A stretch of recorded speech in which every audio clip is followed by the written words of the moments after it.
Buenos días, vamos a continuar con nuestros videos explicativos.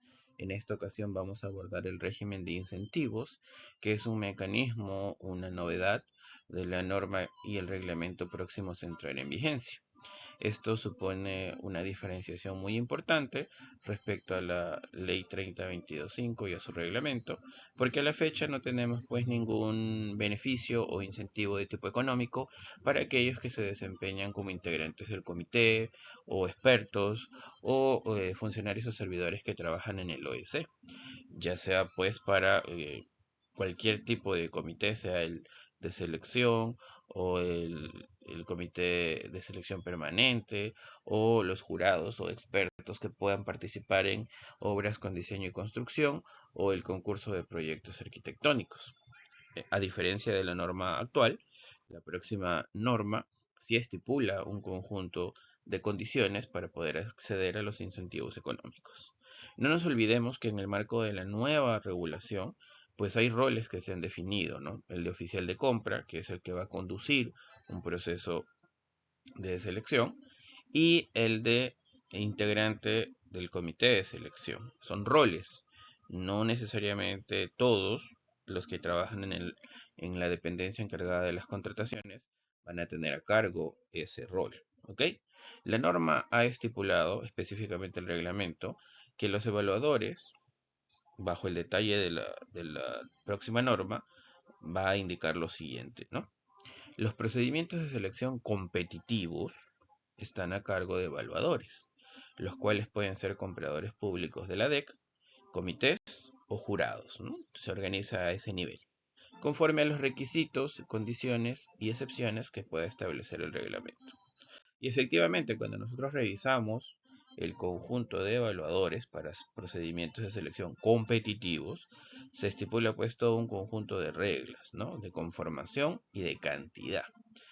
A efectos de nosotros, de lo que nos interesa, el oficial de compra, que es el que conduce un proceso, es designado por la DEC, y el integrante del comité de selección que representa a la DEC, en ambos casos, su nivel de certificación exigido es intermedio o avanzado. Y esto tiene un correlato con las actividades que va a cumplir, con las funciones que va a desempeñar como evaluador, ¿ya?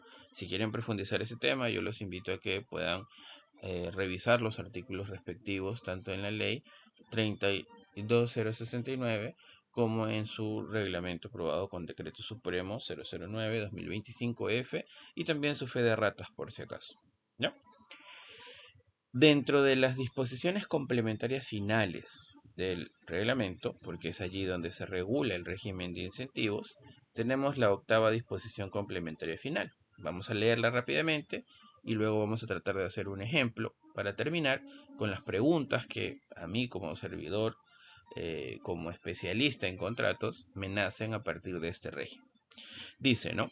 Los evaluadores, con independencia del régimen laboral al que pertenezcan, nótese algo importante, se precisa régimen laboral.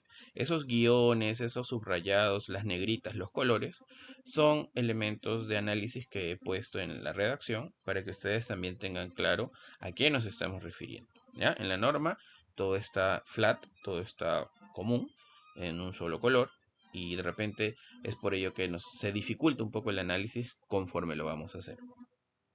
Reciben un incentivo económico anual que asciende al 50% de la RMB vigente, el cual es abonado en la planilla de pagos del último mes del año, por el cumplimiento de cada una de las siguientes metas. ¿Ok? Son independientes. Se habla de régimen laboral y por eso hay una vinculación a la planilla y asociado a la RMB. Nótese ese carácter, ¿eh? Primero, o A, haber participado como oficial de compra, conduciendo proceso, en 4 procedimientos de selección competitivos. Esa es la clave. Y recuerden que la norma y el reglamento ya estipula los tipos de procedimiento. Entenderíamos que no entran los contratos menores porque no son un tipo de procedimiento. No entran, pues, lo que hoy son las contrataciones directas porque no son competitivas tampoco. ¿Ya? Cuatro procedimientos de selección competitivos cuya buena pro hubiera quedado consentida, no otorgada, ojo, no apelada, consentida en el último trimestre del ejercicio presupuestal previo o en los 3 primeros trimestres del ejercicio presupuestal en curso, ¿no? Imaginemos que ya todo estuviera vigente. Va a haber un ejercicio donde vamos a poderlo ilustrar, pero vamos a poder verificar este cumplimiento de esta meta desde el año anterior o en el año en curso, en los que al menos 2 postores hubieran presentado ofertas. Las otras reglas funcionan más o menos en el mismo sentido en cuanto al cumplimiento, solo que cambian el tipo de procedimiento, el objeto contractual. Pero básicamente es eso, ¿ya? Es verificable en un ejercicio u otro y debe en algunos casos existir la presencia de ofertas de al menos 2 postores. Aquí encontramos un primer inconveniente, ¿no? La presentación de ofertas es un acto que no está bajo control del operador, del comprador público. ¿Ok? El consentimiento, bueno, implica que se haya desarrollado el procedimiento conforme a lo que la norma manda, que no hayan vicios, que no hayan errores. Pero también notes ese carácter, o sea, no va a ser tan sencillo lograr cumplir esta meta, ¿no? O sea, es un tema que exige cierto conocimiento, cierto desarrollo, cierta normalización del procedimiento. Perfecto, pasamos a la siguiente combinación de reglas. Fungen más o menos como en la anterior, pero cambian los tipos de objeto o de repente las etapas que deben contener los procedimientos, ¿no?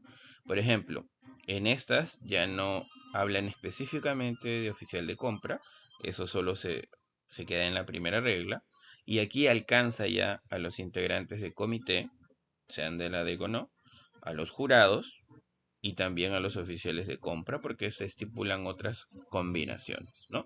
Pero es importante recalcar aquí esa diferencia, ¿no? Mientras el anterior solamente alcanzaba al oficial de compra, ahora se hace extensivo.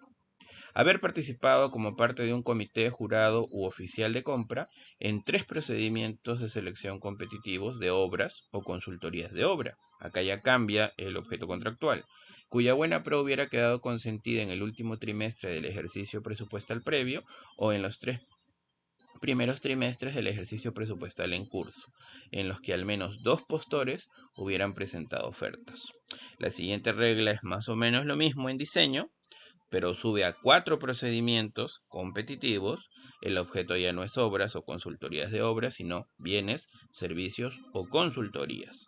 Y se mantiene, ¿no? Cuya buena pro consentida en el último trimestre del ejercicio previo o en los 3 primeros trimestres del ejercicio en curso, en los que al menos 2 postores también hubieran presentado ofertas.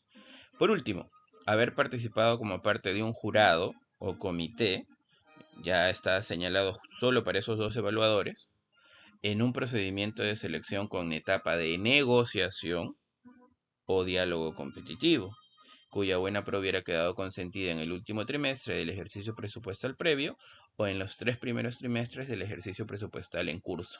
Nótese que aquí no se exige un mínimo, solo un procedimiento, o sea, vale decir, no muchos, sino uno, y tampoco me exigen pues que 2 postores hayan presentado oferta por la naturaleza de ese tipo de procedimiento, ¿no? Cuando ustedes revisan los procedimientos con etapa de negociación o de diálogo competitivo, van a notar que tienen unas reglas particulares en la norma, ¿no? Y en el reglamento. Muy bien, entonces ahí ya tenemos estos esquemas, estos conceptos.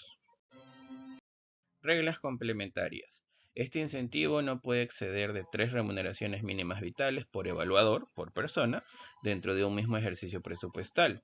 Asimismo, un mismo procedimiento de selección no puede ser considerado para el cumplimiento de más de uno de los supuestos para el otorgamiento del incentivo.